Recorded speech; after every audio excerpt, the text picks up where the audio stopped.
Afternoon, good evening, or good night. My name is Ross, and as always told out of Voice of Radio.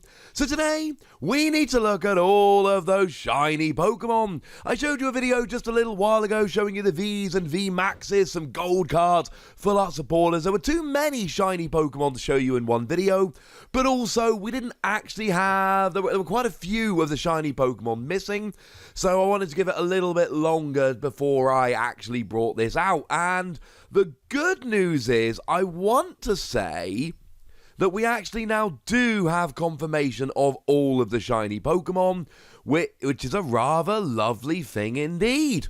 So, let's have a look at some shiny Pokemon, shall we?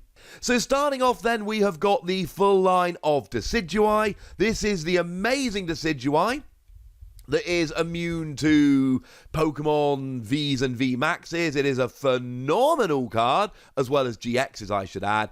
It is a phenomenal card that sees a huge amount of play, and we do have the whole evolution line here. And speaking of grass first partner Pokemon, we're also getting the full Rillaboom line. Rillaboom, of course, allowing you to search your deck for 2 grass energy and attach them to one of your Pokemon.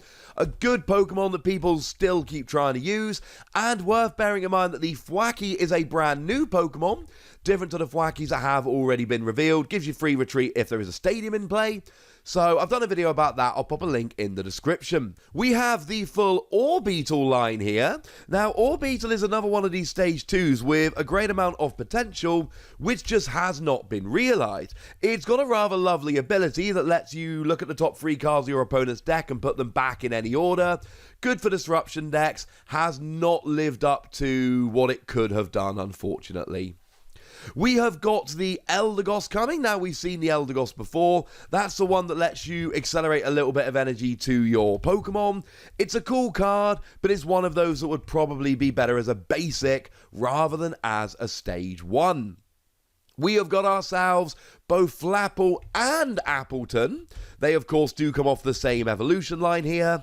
And both of these actually come around with a fair amount of potential. The Appleton has got that lovely ability that lets you flip a coin and, if head, switch a bench basic Pokemon with the active.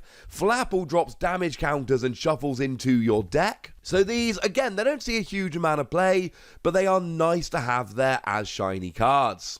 We've got the full Cinderace line. We did mention the Cinderace before. Cinderace is very much the weakest, the worst of the first partner Pokemon from Sword and Shield. It is a nice one with the ability that accelerates energy to itself, but it's frankly not good enough. Now, we do have Centiskorch coming here as well, that I believe is actually the Centiskorch that does all of the milling. And it's not a card that has really actually proven to be a phenomenal card, but there's so much milling potential here that it's one we've got to take a little bit seriously. We've got Galarian Mr. Rhyme. Now, we talked about this before as part of Mad Party, and honestly, that is how Galarian Mr. Rhyme sees play. We are getting Galarian Mr. Mime to go with it, which is kind of adorable, and we like it, but make no mistake about it, it is Galarian Mr. Rhyme that is the real headliner in this particular line. Now, we are getting ourselves a Suicune, which is kind of cool. It is the one from Darkness Ablaze. It doesn't really see a huge amount of play. Does do 130 while putting 2 energy into your hand, but this is very much more of a collector's card. Suicune really is not taking the metagame by storm. Now, we have got Galarian Darmanitan here. This is the one from Rebel Clash. It's got some pretty big attacks, and it's got hefty HP, but it's another one of these Pokemon that has proven to be a little bit too slow. Now, we knew we were getting the Inteleon line. That is the awesome Inteleon that when you evolve up into it, you get to search your deck for a trainer card and put it into your hand. But we do have confirmation here that it is the right Drizzile. That is the Drizzile that when you evolve into it, you search your deck for 1 trainer card and put it into your hand. It's a very cool one to have. Now, there is a shiny Dreadnought coming here, and again, we're talking about the one, really the first one that came out here, the one that came out in Sword and Shield. It's another one of those, there's nothing particularly wrong with the card, but it's one that's just never really had much of an impact. It's fine, but let's just say it's not exactly taken the format by storm. Now, we're also getting ourselves a Cramorant, but unfortunately this is the original Cramorant, not the awesome one that has just come around in Vivid Voltage. It is the, well, let's just say it's not the good Cramorant and leave it there. Now, we are getting the Barraskewda line, but again, we are not talking the awesome Arrokuda and Barraskewda that came around in Vivid Voltage. We are talking the ones from Rebel Clash, and though it's got a nice, interesting attack that people try and use, make no mistake about it, it is not as good. Now, the Frostmoth line is cool here. Remember, the Snom is actually a brand new Pokemon. So check out the video I've done about that in the description. The Frostmoth is the one that accelerates water energy to your bench Pokemon. It is a very cool card that sees a rather large amount of play, frankly. So it's nice to have the shiny version of it. Now, we have also got Ice-Cube coming up here. Another card I've got a real soft spot for, but another one that's not really proven to be particularly good, unfortunately. Now, we are getting all of the fossil Pokemon here, so the water ones, we've got Dracovish and Arctovish. And these are kind of interesting Pokemon. You got Dracovish here that stops your opponent evolving, which is kind of fun. And Arctovish, which is definitely the worst of the fossil Pokemon. Not terrible attacks, but not particularly great. And I know we're going slightly out of order here. In terms of lightning, we've got Dracozolt, which can do 120 for a single energy, or 200 for colorless energy, meaning it can be teched into any deck. And Arctozolt that puts damage on your opponent's Pokemon when they attach energy. This is a fun one. We've got Rotom. Now remember, Rotom is also a brand new card here. This is the one that lets you search for 2 cards with Rotom in their name and put them into your hand. Bearing in mind, one of those can be Rotom Bike, which ends your turn, but lets you draw 2. You got 6 cards in your hand, so that's all right by me.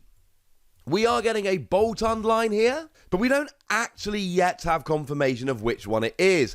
If we do, you'll see a little note on the screen here saying that we do. There were, of course, 2 that came around in Sword and Shield. The one that does 160 for free energy and is a nice tech in Lightning decks against Pokemon that would otherwise be blocking you. And the one that does 180 damage to Pokemon Vs and Pokemon GXs. So it's going to be one of those. I'm afraid at the moment we don't know which one it is. Hopefully, by the time we see this, we do know. Fingers crossed, ladies and gentlemen. Now, we do have a Toxtricity coming here, and we do know which one this is, of course. This is the one that's got a bit of the old milling going on. The one from Darkness Ablaze that will either mill 5 cards from your deck or 5 cards from your opponent, because we can see the initial energy cost of 2 there. It is a great card if you're feeling lucky on your coin flips. Pincurchin is coming, but we've talked about Pincurchin before. It was featured in a previous video. Nice to flip and pretty much always get paralysis, but unfortunately, when it comes down to it, too weak. Similarly, we talked about the Morpeko in a previous video, and it's just not good enough, unfortunately.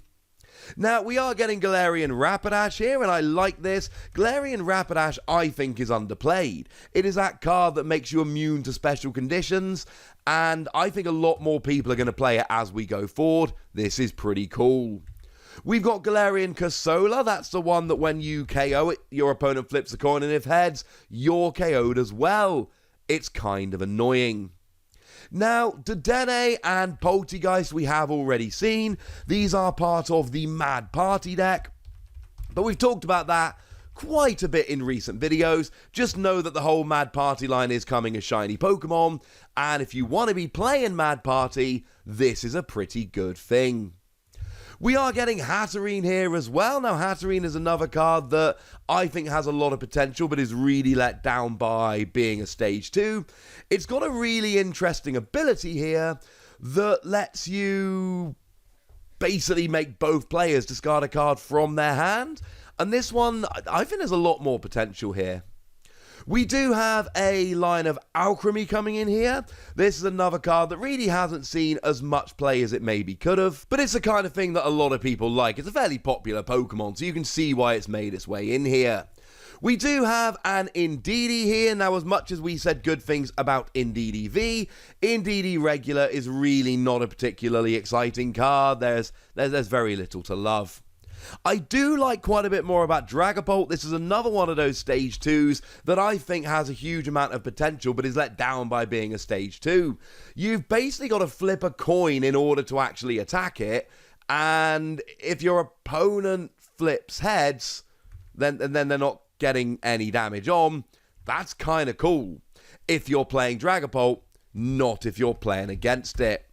We are getting Surfetched here as well. This is one, there's a lot of potential here, because free energy, 180, yeah, you got to switch out the active, but that is not the end of the world, so I think we're going to be all right. We're getting Galarian Runrigus, and this is a fun one because for 2 energy, for each damage counter on Galarian Runrigus, you put 2 damage counters on your opponent's Pokemon in any way that you like. Really nice for spreading a lot of damage around your opponent's board.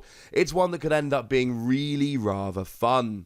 We are seeing the entire Colossal line here. Of course, Colossal is pretty awesome because it's got that ability that accelerates a fighting and a fire energy from the discard pile. It's one that we see played here and there. It's not actually made its mark in terms of real competitive viability yet, but you know it's one that people are always going to be trying to use. Similarly, we are getting the Sandaconda line here. It is the one from Sword and Shield that does not have the ability, and it's alright, but again, it's proven to be largely underwhelming up to now. It's not one that has really been setting the game on fire.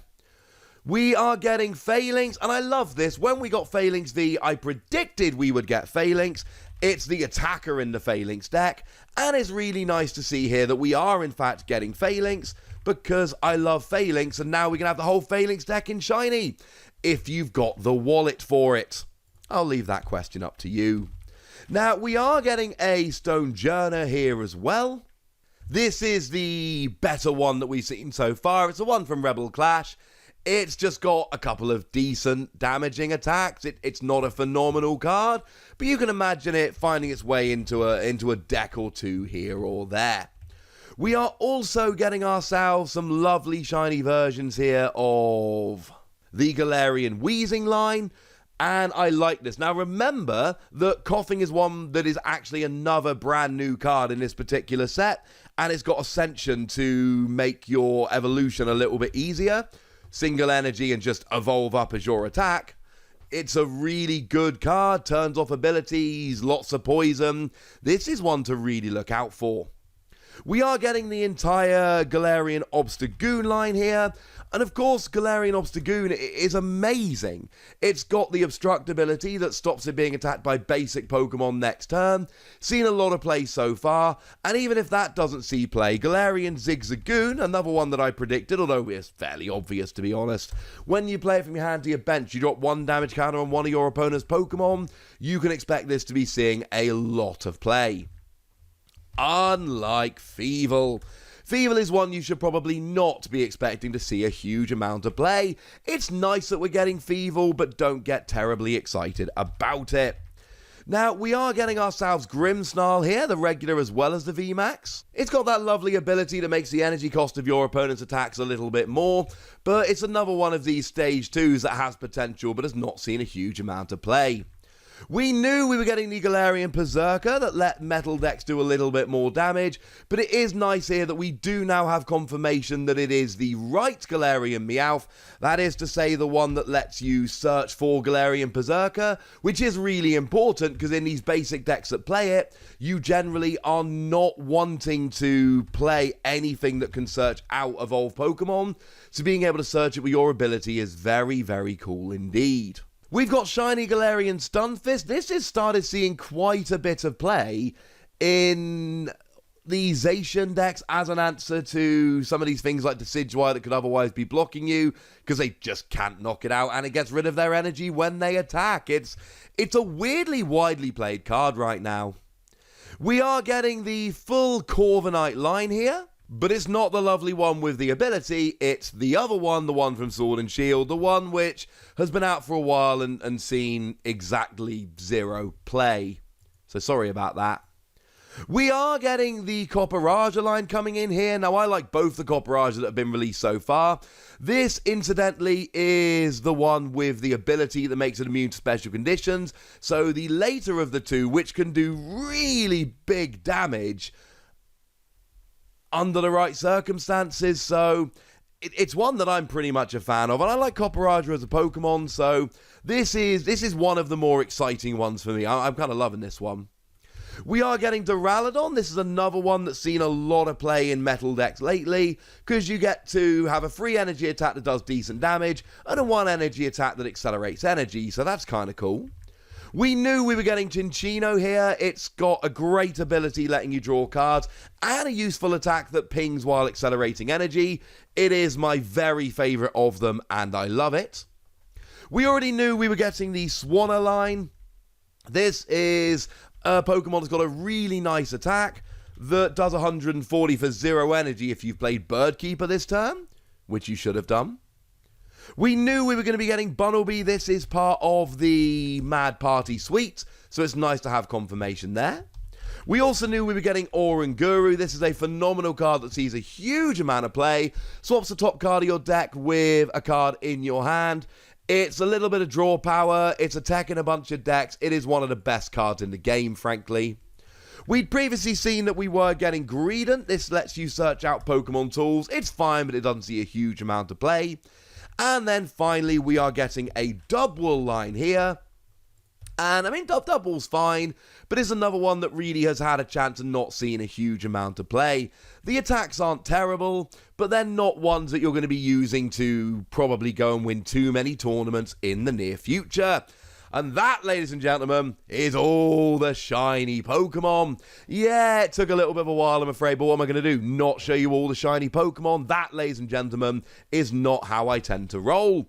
But now it's over to you, lovely ladies and gentlemen. I want to know what you think about all these shiny Pokemon. I want to know which ones are your favourites, so let me know in the comment section. Go nuts, be nice. And then make sure you like this video, subscribe to this channel, follow me on Twitter at TheWasi, and Twitch for some live action at twitch.tv/PTCGRadio.